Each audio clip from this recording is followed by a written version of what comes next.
basepelaka na oyo nyonso ngai nalobaka apesi bino mbote. Okoremarke ke navandi ntango molai nazali koloba te. So bomoni navandi ntango molai na koloba te, cela ne veut pas dire que nazangi eloko ya koloba. Makambo ya koloba ezali, mais naponaka oyo eza essentiel. Nazwi mokano ya koloba kosola na bino. D'abord pour confirmer information bolandi na ba réseaux sociaux oyo kolotela ngai Bishop Élysée que j'ai salué en passant na boyokaki à Panzi Sangomoko il y avait l'assassinat raté sur ma personne lui-même aussi. Yangai eza makambo récent ibandika ka lobi lobi awa na yebaka la ngai te que je suis recherché par les criminels. Je n'étais pas au courant de rien. Nakutani na jeune moko mais azali ko informer que non jeune wana azaka parmi batu oyo babumaka batu na moko oyo. Mais que non, il y avait une réunion organisée sur l'avenue Obabengi Troy, la Pretoria. Il y a un bar là-bas que mes frères Louba, quelques-uns Baotaki à Johannesburg, Basangana à Pretoria, avec 2 personnes Baotaki Kinshasa. Basali réunion wana, comment mettre fin à ma vie. Alors, $100 000, Ezaya qui mise en jeu. Ici, ceux qui vont réussir, il y a quelqu'un au niveau des États-Unis, on là, a coupé sa ordre. En Afrique du Sud, on a coupé sa mbongo. Cela veut dire mbongo, parce que Batini a qui déjà sur place. Mais pour pas venir sa mbongo, il y a États-Unis. On a toujours, mais Oyo a coupé sa ordre. Il y a que non. Bafuta Bato, Batuer Bazalakia. Alors, il y a de cela au moins 3 semaines. 3 semaines à 4 semaines. Petit moko ya Muluba à la Pretoria. Abengi ngai ayibisinga ki akuluka azali kulukela bokilo na indako. Petit wana tovandi bambule ebele abenga kangate. Et je ne pense même pas que ça a un numéro là-bas.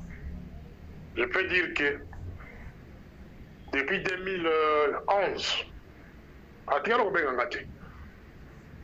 Mais j'étais surpris de Nayoka Benginga. Alors, je corrélater bino pour comprendre complot à partir de ce qu'il a dit. À Benginga, il y a qui a zokolokila, bokilo na indako. Ngana il dit que non, biso tote kakabandako. To salaka location à bandako te. Banque auto ko travailler nango APSA. Bandako na ye ezaka côté ezaka ya ko louete. Mais ce qui urgence les allés, on peut placer votre belle-mère dans ndako moko en attendant boluka place. A tuninga ndako eza place dini na lakisi balabala. C'était sur Silias Street. Balamoko aye kozela place wana. Ba déplacement na nyonso na signalaka yango police. Si je veux me déplacer n'importe quel endroit na signalaka police. Pourquoi la signalaka police? C'est depuis le neveu de l'ambassadeur attentat qui a assassiné Ngai par le passé. eloko wana ekendaka na baservice d'intelligence ya mboka oyo ekendaka ekutaka même accréditation ya ambassadeur ekutaki même de refoulement na ye oyo boyokaki barefulaka ye na octobre 2023.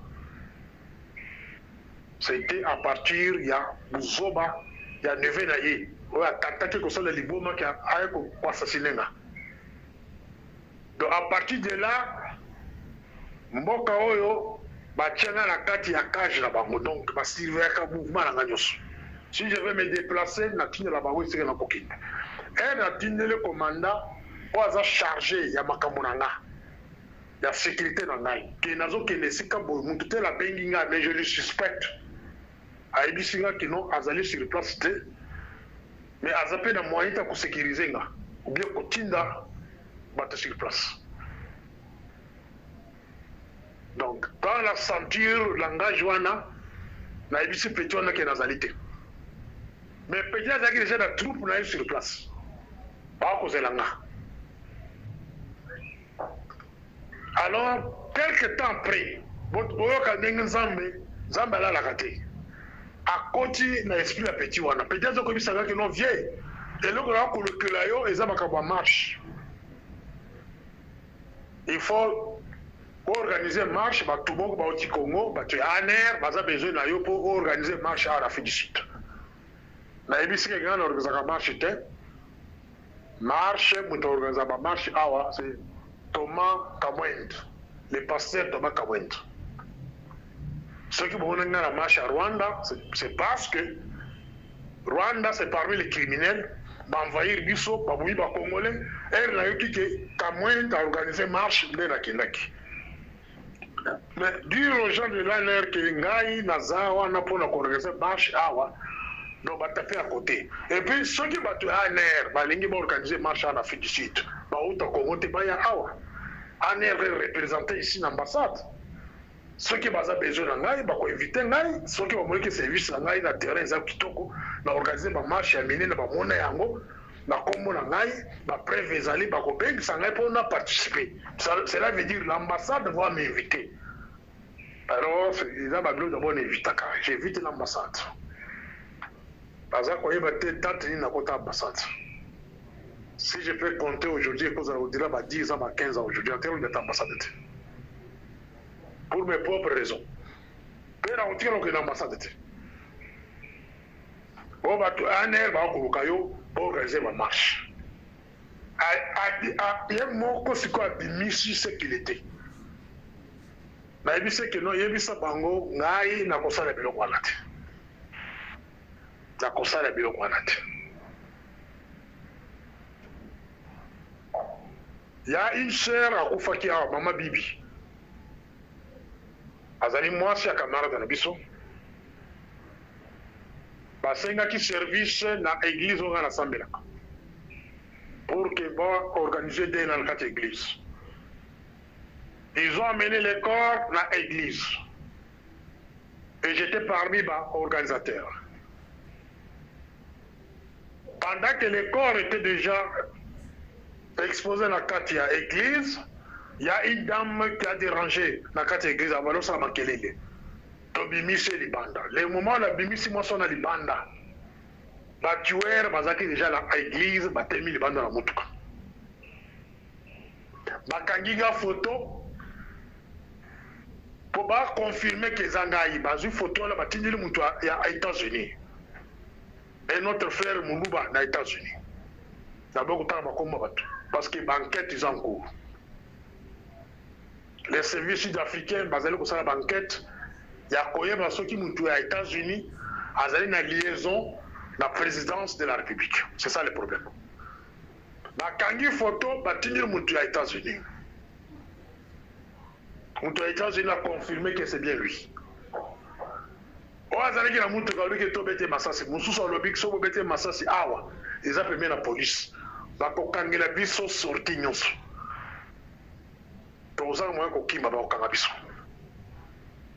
moko alobi non ça va tozela ye na cimetière esprit mo elinga ye après église Et Ibisinga qui n'a qu'une église cimetière. Donc ils m'attendaient au cimetière pour babomanga la cimetière.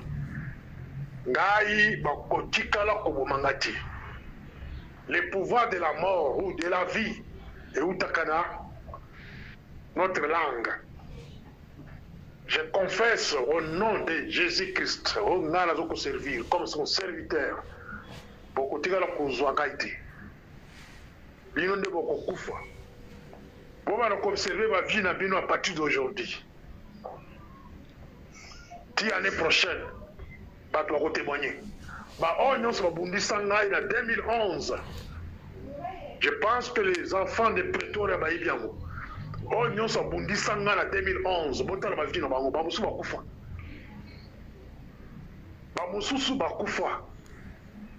j'ai une armée invisible.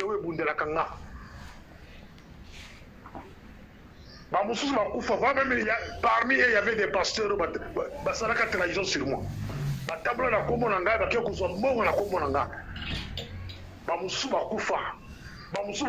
Jusqu'à aujourd'hui. Pour la trahison. Et la plupart de Congo.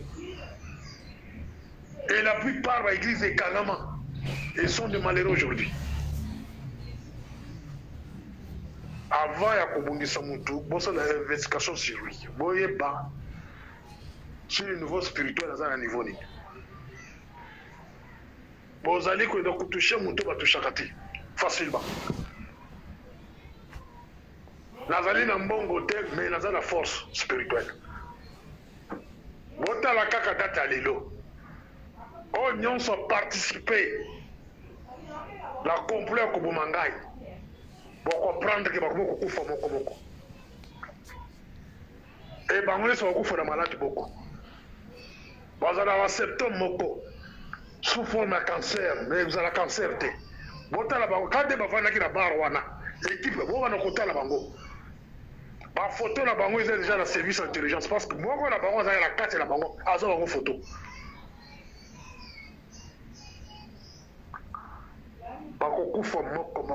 J'ai une armée invisible.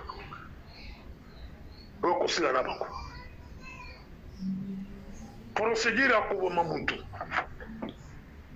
Ezao débaki na wanate. Pour Koboma Muntu en Afrique du Sud, c'est un long process. Il y a une longue procédure. On ne jamais Kolonga pour Soweto, dans Johannesburg, ou à Pretoria, ou à Koboma Muntu. Chaque quartier est un bakolo. Par exemple, là, on a Pretoria, Soki, Oye, Olenyobo Momutu, Awa, tueur Naya, ou province Moussous, ou bien ville Moussous, il faut que tu aies un chef Yakoto. Mais le chef, on a vu tout collaborer là-bas. Tu es pas là-bas. Tu es pas là-bas, chef. Aussitôt touché, Bango, Bakoye, c'est que mon tour, qui est Boligno, qui est le Kosala, et il n'y a pas naïe aussi maté. Vincent Karega, là, Didier Routembi, ça va Mikayango. Vincent Karega, c'est l'ancien ambassadeur rwandais. Didier Routembi, c'est l'actuel patron de la migration rwandais.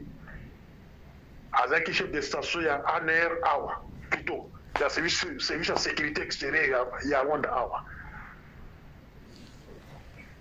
Ils ont tenté à l'époque de m'éliminer parce que j'avais refusé, offre la bagoya, Kayumba Nyamasa. Alors ils ont voulu se venger sur moi. Parce que spécialiste au Babouabatouana. Mais pas qu'on arrêté. En fin de compte, ils ont été chassés d'ici. Fin de compte, ils ont été chassés d'ici. Ça, c'est la première expérience malheureuse. On a Zanango sur la diplomate en Bogo.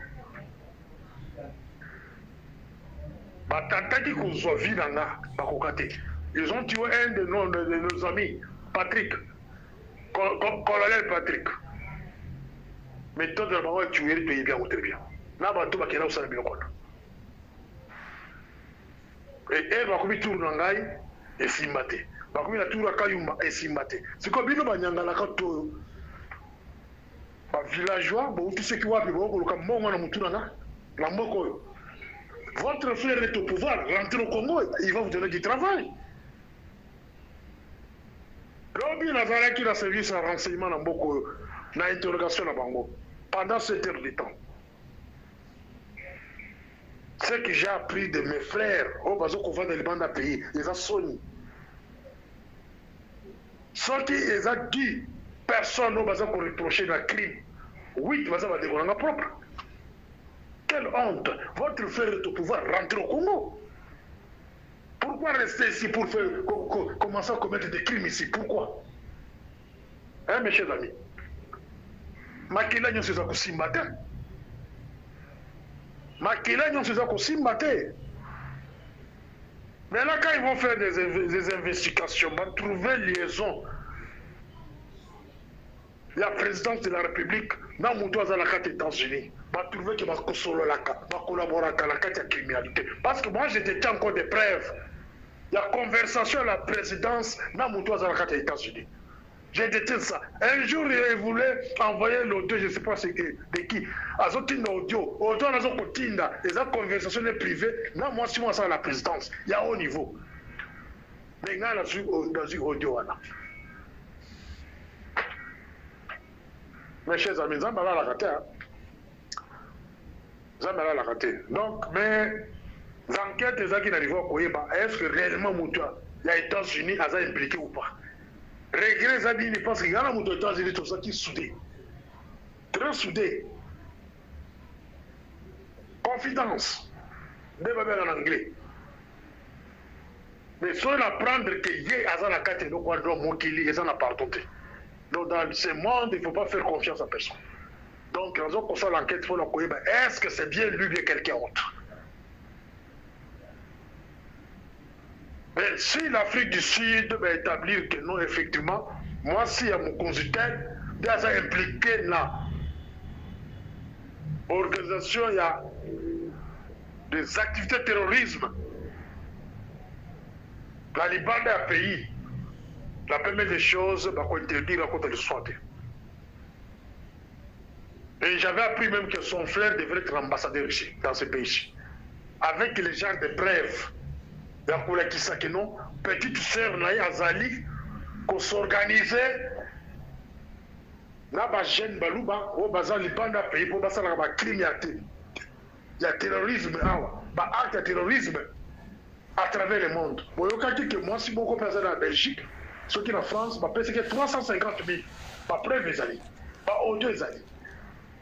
Pas pour Bakabato. Pas une Nakabato, pas l'Oulabato Milamba. Bah, après, les alliés, tout ça, l'Afrique du Sud est en train d'étudier, parce qu'on étudie à moi. Pour établir la responsabilité, si réellement, moi, si on a Azali impliqué dans ma commune de Okoloba. Mes chers amis, même les États-Unis d'Amérique, ça a des infractions, la corruption et puis le terrorisme. Ce qui est dans le sol de Bango, nous sommes là, corrélé à crime à travers le monde, et si l'Afrique du Sud aussi a une preuve à cette dérogation que nous avons besoin de mon tel avant de face boy dans l'état labino a organisé un crime sur notre sol donc bon ça l'attention, bon ça la très attention. Bon on a la deuxième audio. Là, je vais parler de Kabila, je vais parler de Matata Mpogno, je vais parler de la distraction organisée. Depuis que les deux villes Ekoya, depuis que les deux provinces Ekoya. Et je vais parler de la date du 29 mai de ce mois-ci, une date prévue que Kabila fasse le pouvoir. Le 29 mai 2025, c'était la date déjà prévue que Kabila reçoit la pouvoir. Bachele distraction de Bosso. Bachele baron distraction. Bondala depuis la chute de Goma. Depuis la chute de Goma. Et la chute de Bukavu, la province de Bukavu. Tous, vous êtes distraits. avant la chute de Goma et les Bukavu. Mes chers amis, nalingaka ko répéter makambo na lobakala pour que écoute bien. Congolais, il faut toujours répéter. Il faut toujours répéter pour comprendre.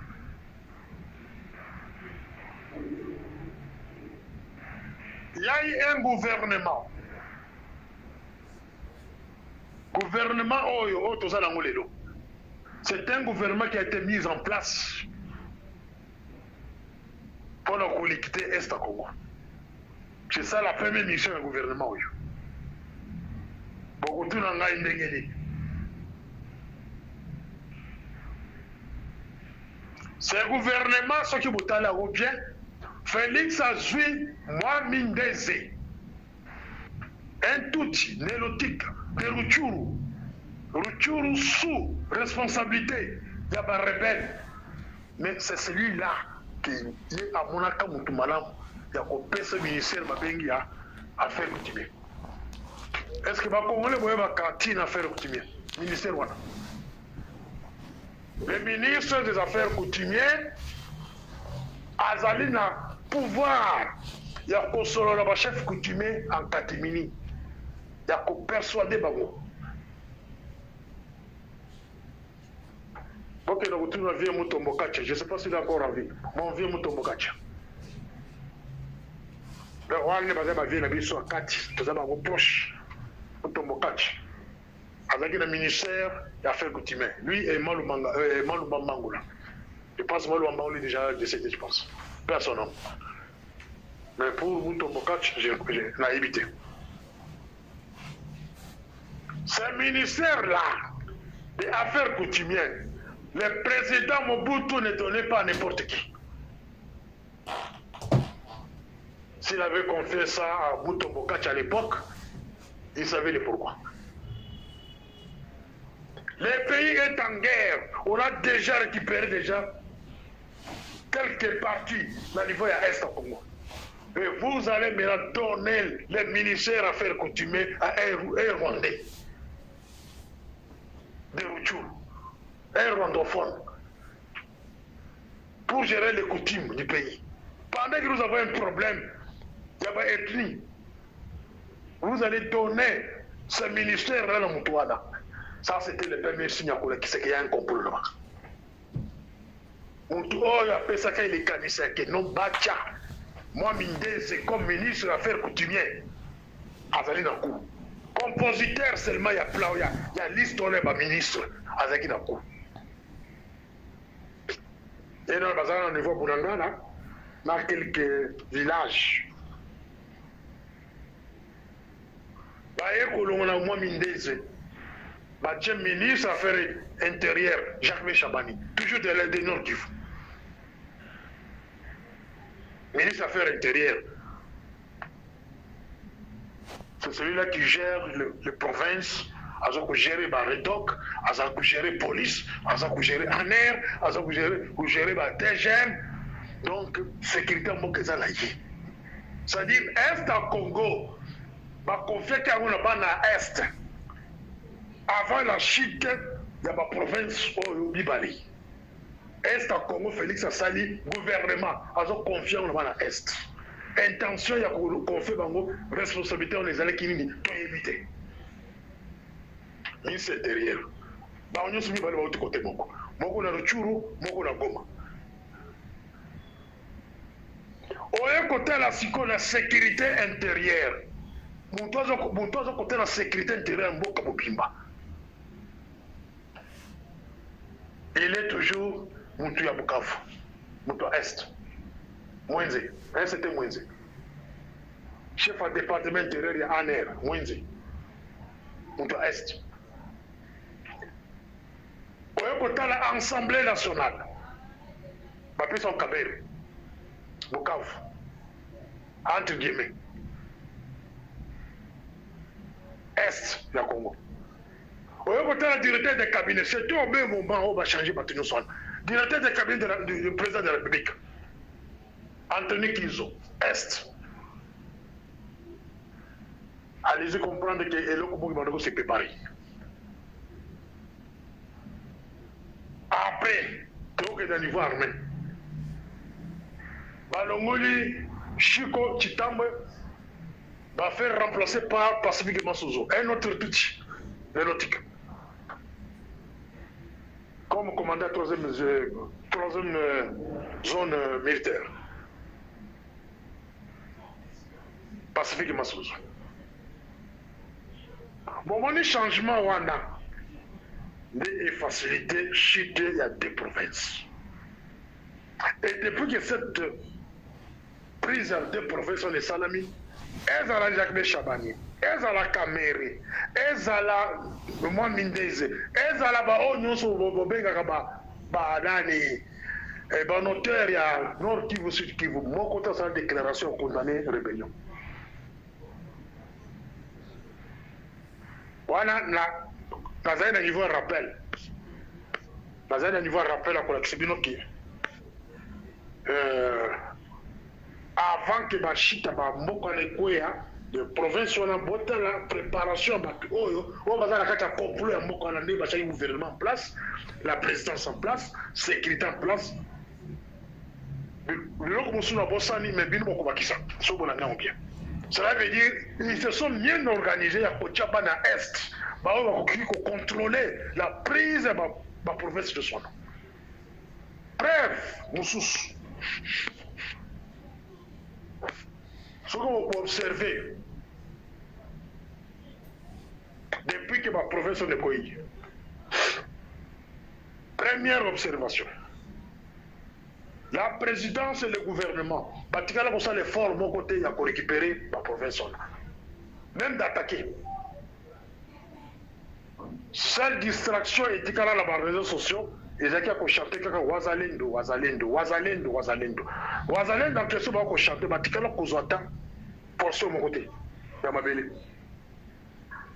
L'aventure, ils ont monté, Wazalendo, ils ont Bukavu, Wazalendo, ils ont donc c'était une aventure organisée. Une distraction. Ma province, on est Sekina. Ma province, on est Sekina.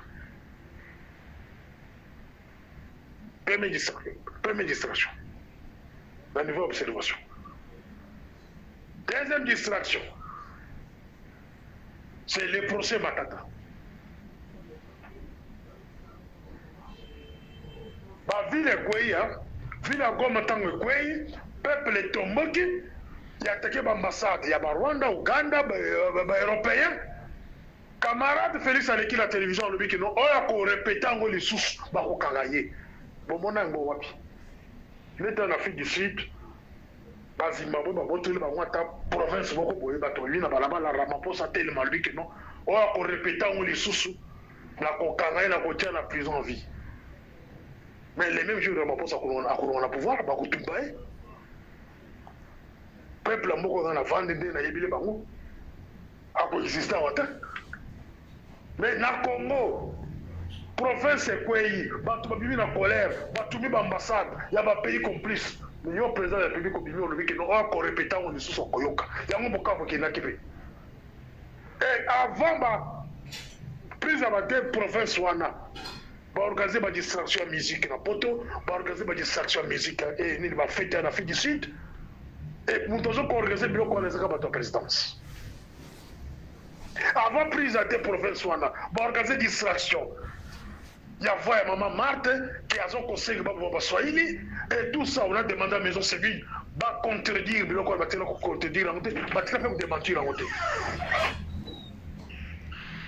Et là qui s'est Et là qui s'est c'est parmi ma observation. C'est pas une observation. Mes chers amis, depuis que David et Kouéa, comme on a nulle part, il y a Est, Batelemi, notaire Est, Batelemi. Distraction. Batikala jamais qu'on pensait à Konongola, qu'on changeait.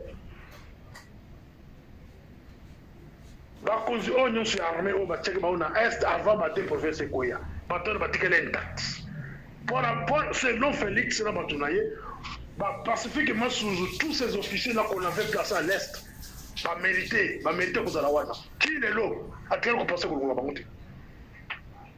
Mais il y a risque à cause de Bira. Ici, j'étais d'entrée, il y a Kolaki Sabino, distraction organisée après la chita des provinces. Dans la Kisibino Makambuya, consultation nationale,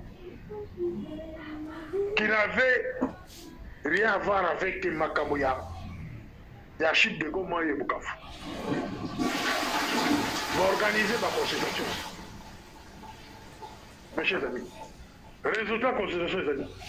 Est-ce que la consultation est là qui n'a lié, link la chute des provinces non? Va organiser une consultation pour vous. Va faire une enquête à distraction. Les Congolais. Va faire une distraction pour que vous ayez la distraction. On a que non, là, il va économiser, là, il a cause à la bouille. Là, on a un gouvernement. Bah, il y a un peuple distrait. Vous allez bêta na pour vous avez poste dans le gouvernement. Mais est-ce que les années coquines, mes chers amis, est-ce que vous avez coquines? Qui attend les coquines? Manière mais coquille. Je vais vous parler quand même tous les provinces de coquille. Est-ce que la province de coquille va improviser consultation nationale qui n'avait donc et l'autre mois Pamba. Les années connexion mon côté na chita ma province. Est-ce que consultation est facilité récupération de ma province? Non. Ma province c'est toujours le Bobo Rwandais. Est-ce que consultation est facilité retour des Rwandais na Bamboka na Bango? Non. Bazaka Kawana. Et ce que nous appelons c'est quoi? C'est la disparition de 720 000 réfugiés qui étaient à l'est du Congo là-temps. Bazali porté disparu. Et le gouvernement sur ce radio. Observation, Moussous. L'organisation, il y a procès Matata. Maramoko. Est-ce que procès Matata n'a pris dans ma province? Et ça qui est dirigeant, il y a un conseil à les lots. Pour commenter la condamnation, non. C'est parmi distraction. Et le procès Matata, par la distraction, vous allez tous focaliser dans ma Matata. Vous allez coller dans les réseaux sociaux. Mais par sujet important, vous collez la montée, les Congolais. Les sujets importants, vous collez la montée. Le sujet est Est au Congo, vous collez la montée. Le sujet est balkanisation, vous collez la montée. Beaucoup de gens sont Kamounete, juge Kamounete, Matata, bon boy. Fin de fin, parce que va condamner. Elle va condamner. Il y a des rumeurs qui ont circulé que nos Matata Sakimi Azal Banda pays. Ce sont des rumeurs, je ne confirme pas parce que ça va preuve. Mais bon, les amis, parce que quand on esprit n'a bino, il y a pas procès bidon, et plus tard, va condamner et Matata disparaître. Et la carte est habituée à votre manière, parce que côté ici. Des points négatifs, état d'esprit négatif, et cela va occasionner la chute de Maniema facilement par les rebelles. C'est ça même l'objectif. Il y a un émetteur, il y a un sénona, il y a un jugement bidon sur le procès Matata. Une autre observation. Procès Kabila. La IBC a plusieurs fois que la date du 29 mai, il y a moins tous allés dans Bino, 2025. C'est la date au Toyoka, na milieu de Sadek. Na milieu de EAC. C'est la date prévue que Kabila devait retourner au pouvoir. Par quelle voie tu éviter? Et la date du 29, il y a moi, c'est la date prévue que Kabila a son pouvoir.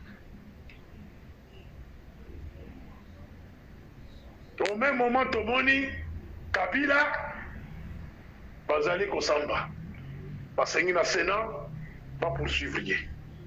erreur de Kabila, ils allaient commettre pied dans la Kachagoma. Il y a un précis, l'adversaire n'a eu possibilité d'attaquer. Est-ce qu'à Kozonga le 29 mai, ou bien à Kozonga raté? Point d'interrogation. On observe toujours. Mais selon mes sources dignes de foi, projet on est à retour de Kabila le 29 mai, ils allaient suspendre. Ils allaient suspendre selon les amis au Bazalé, le pays voisin. Projet on est à retour ils allaient suspendre. Maintenant, tu observes les autres salles massicaux. Kabila s'est respecté tout ce temps en tant que sénateur en vie. Aujourd'hui, Bolomule est immunité au Yazaki Nango. Vous allez vous faire ce respect.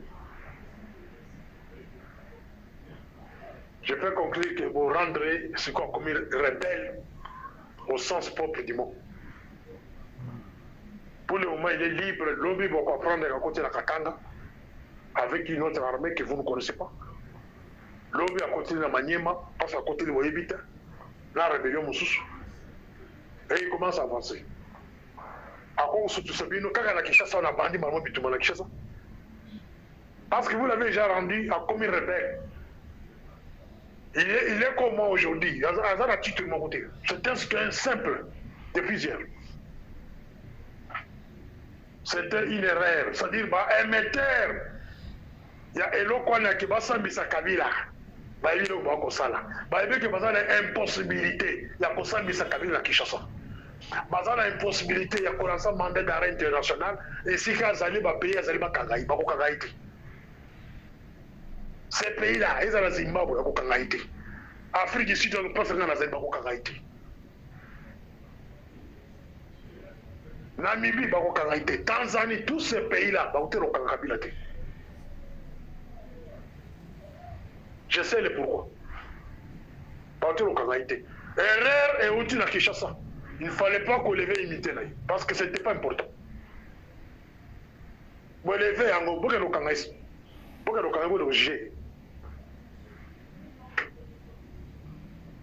scénario où on a qu'on lève l'immunité. Bateau va participer à la Cour constitutionnelle. Félix a lambi cocktail Molotov.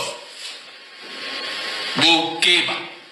Koto tika kulzila. Ah, Félix a kusala boy. Félix a kokosala et non comme mon côté na ebisibino les 3 accords qui ont été signés. Il ne les a pas résiliés et tant qu'il a résilié l'accord Wanate, il n'a pas le droit y à côté les Rwandais. Yango wana na lobi bandeko bangai ba Congolais ba jeune leur a sonné. Abona lobi la kibino nabi Félix akoya kofungola bino miso. Nzambe asali ke mwana wana ya po misu nini ba kayo ezaki na misu mabino ekwea. Mission Félix Azenango ezali misato. Mission na ya liboso ezali ko blanchir occupation.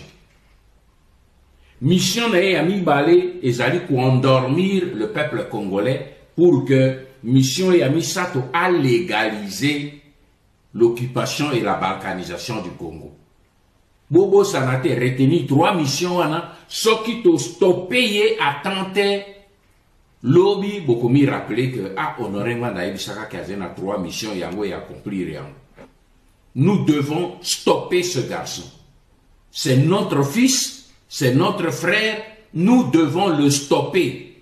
Et c'est le kolomoni mwana ya yibi livré andako azo luka kende ko brader yango beaucoup sauter l'icolo na ebo simbi ebo plaquer au sol. C'est ce que nous devons faire avec Félix. Nous devons le plaquer au sol.